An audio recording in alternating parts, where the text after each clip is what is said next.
I awoke the sleeping beast. If the 40/20's out, you know we're up to something. It's still maple syrup season. That continues and will continue through the rest of March. But there's one other thing that I'm going to try, and it falls more into the regular agricultural spectrum of things.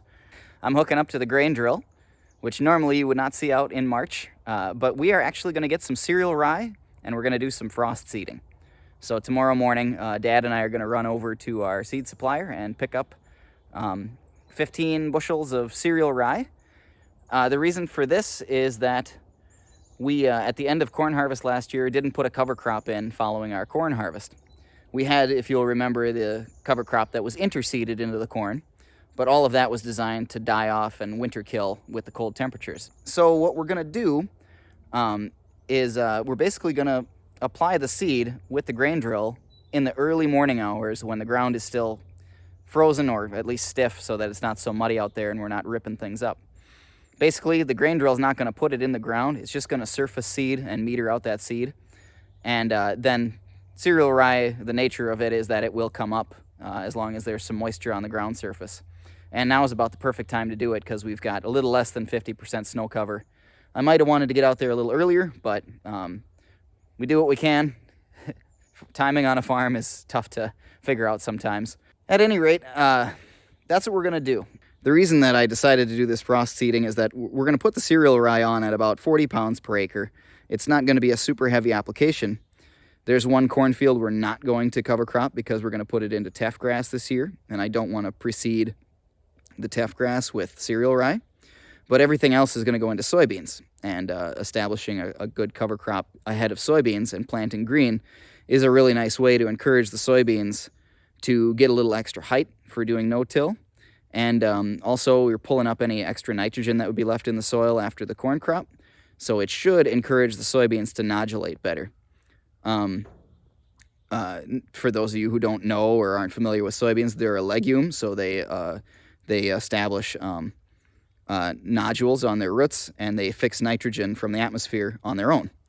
And if there's already a surplus of nitrogen in the soil, say from synthetic fertilizer application from the previous corn crop, the soybean plants will not be as apt to nodulate on their own. It kind of discourages them. So by planting cereal rye and getting it established ahead of time, we should suck up any extra surface nitrogen, and it'll encourage those beans to form those nodules. And no-till beans tend to be short, which can make them harder to harvest, especially with an old combine. So if we can get them to string out a little bit taller by waiting to terminate this cover crop after we plant it into it, that will also help with the physical aspect of the plant. So it's a lot of give and take, and it may not all work, and who knows, it's a big experiment anyway. But that's what we're going to try. So there's kind of what we're going to do and what the purpose of it is. And we're doing it this spring because we just simply didn't have time to get a cover crop in after the corn last year. And also we weren't really totally sold on the idea. It took me part of the winter in doing some research to decide that this was a good idea. At first we didn't think it was such a big deal that we hadn't gotten a cover crop in. And now I really, knowing the benefits of it, I'm going to go ahead and try to run it in quick this spring and see if we can get some germination. And the nice thing is it's a fairly small scale. So it's good to experiment and try new things when you're doing this stuff. And I've done enough research on it and talked to enough people who are experienced in frost seeding to figure it's got a pretty good chance of success. So that's what we're doing. I don't know who makes these donuts, but these things taste terrible. Ugh. All right, so I'm out scouting the cornfields today. We picked up the cereal rye that we're going to use to frost seed. And I thought I'd just have a look around here and see how things are looking. It's too warm and too greasy to do anything. I'm probably going to try to seed this in the early morning hours. I might try tomorrow morning. It's not supposed to get super cold overnight, so I'm concerned the ground wouldn't firm up enough. But the next night's going to get cold, so I'll give it a shot then for sure. But, you know, if I come out here tomorrow morning and things don't go, I can always call it quits and head back to the farm and try it again. But I don't want to waste a day because next week we're looking at a report of 6 inches of snow. Right, so we got a little bit of snow, about an inch last night, but then it hit 46 degrees today and a lot of it melted down. So we've got kind of just the right amount here. It would be nice to get that seed on while there's some moisture on the surface. And then as that melts during the warmer midday hours, that'll help get that seed to germinate. But, you know, it's not a perfect world, so we're gonna do the best we can with timing and everything else. Hey-o, I am out at the farm this evening. I just finished calibrating the grain drill to get the right application rate for our frost seeding cereal rye. It's been warm, and so the fields are squishy, and it's been hard to decide whether to try to go out there. I don't want to plug the drill up with mud. It'd be nice if it got cold enough, and it seems really weird in the springtime to be wishing for cold. But I just need like 2 cold nights below freezing to kind of firm up the ground and freeze over the puddles. And then I should just be able to go fairly quickly with the tractor and the drill and get this ripped in quick. We'll see. I'm gonna try tomorrow morning. It's not gonna get super cold tonight, so I'm gonna try it like 5, 6 in the morning. And if that doesn't go, if it's not gonna work, if I even just walk in the field and decide it's not gonna work, then we'll shoot for the next morning. So I think that's the first of the really cold days, and then there's another one. And with those 2 days, I think I can maybe get it wrapped up. So that's it. We're calibrated. I'm gonna put seed in here. Got the tractor plugged in, and we're kind of ready to go now. We just need the right conditions. It's March 12th, and I just finished loading the grain drill. Sometimes I wonder what kind of bizarro world I've stepped into with this stuff. It's a lovely sunrise morning at the farm, and the ground is frozen. So we're gonna frost seed this morning.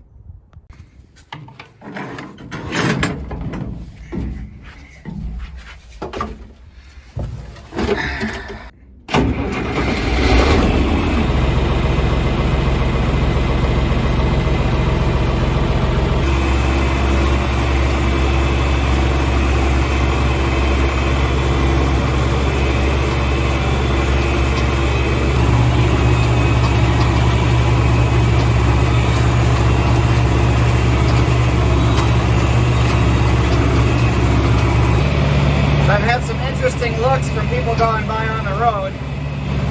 I'm trying to figure out if they think I'm funny crazy or like the dangerous kind of crazy. Well, it's 8:30, the sun's up, but the ground's holding, so I'm gonna keep going. I might get done with this 8-acre field, and that would put me ahead of where I wanted to be.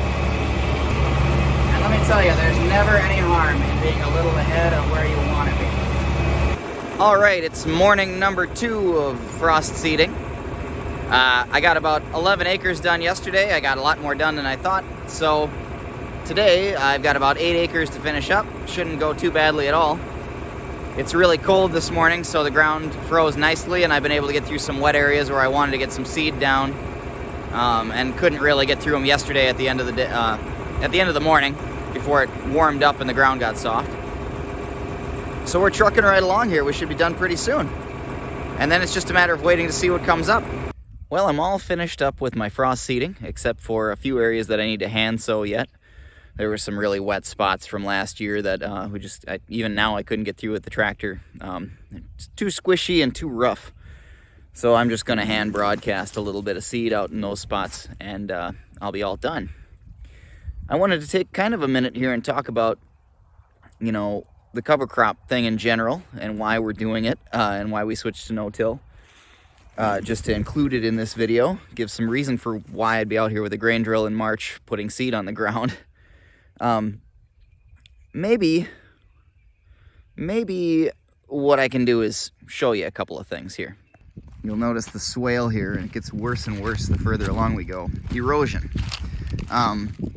We had been moldboard plowing and chisel plowing, as I've said before, and spraying quite heavily for weeds, more and more as the years have gone on. And what we noticed is we kept getting more of these erosion spots. This never used to be here. Maybe 10 years ago, this really started to get bad. Rainfall events have been bigger, more rain at a time, faster, so it's not absorbing into the ground as quick. And so we got a lot of these runoff rills. So actually, in this case, I went ahead and broadcast extra cereal rye seed into this little gully here. So let's talk about a little bit about how that intensive tillage makes the soil more prone to erode. Actually, the erosion part is pretty obvious. I mean, when you powderize and till up the soil, it's going to make it more likely to be carried away by intensive rainfall. But for me, what I was seeing is if all this water is running off, it means it's not absorbing into the ground. We used to have better absorption, it seemed, of the rain into the fields themselves. So you should look this up if you're interested in this sort of thing. Google a rainfall simulator. They do them a lot of times at soil health conferences. They'll bring a demonstration, and it's actually it simulates a certain amount of rainfall falling on different types of soils, and they'll bring in soils from tilled fields versus ones that are cover cropped and no-till versus maybe like a forest or pasture land, and compare the difference. And what I equate this to is that, like, let's say you go into a garden and you run a rototiller that really pulverizes the soil, and you plant a garden there. And then you go in and go to water that garden, and maybe you put a sprinkler out there for 2 hours to try to get moisture into that soil after you've planted everything. And after a couple hours, you figure, oh, that's good enough, and you go out and shut the water off, and you go out in the garden to pull the sprinkler out, and you might notice that the top of the soil is really saturated and really kind of soupy and mucky, but you poke your toe or your finger down about 2 inches, and all of a sudden you're in dry soil again. Well, tilling that soil constantly, and to that degree, powderizes it so much that the surface seals up, and then that's what encourages the runoff. The water can't absorb through because it's almost like all the little soil particles bond together when they get wet and make a shield that the water can't then continue to percolate down through. And so how do you get pore space in the soil when all those little particles are sealed up like that? And for me, the answer is a biological answer, where when you plant cover crops and you switch to no-till, you remove the tillage and the powderizing portion of the soil process, of the fieldwork process. But now you have to aggregate all those little soil particles somehow. And the way you do that is by creating a lot of root structure in the soil. Because as the plants are growing and photosynthesizing, they push root exudates out into the soil, basically liquid carbohydrates, and that attracts beneficial soil bacteria. And the beneficial soil bacteria create an alkaline glue that glues tiny soil particles together into microaggregates. And my hand is so cold from holding this phone that I need to take a break. So with that little scenario in mind, you can see how switching to no-till is one part of the solution, because you're not coming in and breaking up the soil structure constantly with tillage equipment. But the other part of that equation, and the part of it that we've been practicing today and yesterday, is that you get something living in the soil as soon as possible, something that'll have living roots in the soil. Because right now we have a bare cornstalk field. It's March, and this wouldn't get planted into soybeans until May sometime. So you're gonna go months with nothing happening out here. However, this cereal rye will start to germinate, as I've shown in one of my other videos. The stuff that we planted last fall is already growing in our soybean ground from last year, the soybean stubble. And that is going to get in there and start that biological activity early when you need it, so that it starts aggregating those soil particles. The bacteria can get in there and start doing that. Fungi also play a major part in aggregating soil particles and allowing pore space in the soil to let rainwater infiltrate down instead of running off and creating these erosion events that we have in our fields currently. Fungi take longer to get established though. So at this point in our little journey, we're only in our second year of no-till. What I'm focusing on is encouraging that good bacterial activity below ground that will help glue those soil particles together and create spaces for the water to infiltrate, so that if we get major rainfall events like we have been having, we won't get this degree of runoff. So that combination of pore space in the soil, along with the living roots of the cereal rye itself, which will help the surface runoff, that is what we're going for. That's the reason we're doing this today.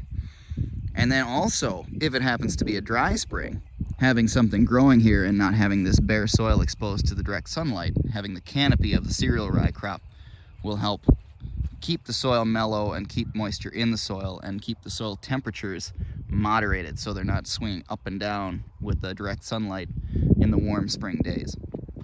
that's a part of the puzzle. We can talk more about the rest of it later, but those are kind of like the initial goals I'm going for with this process today.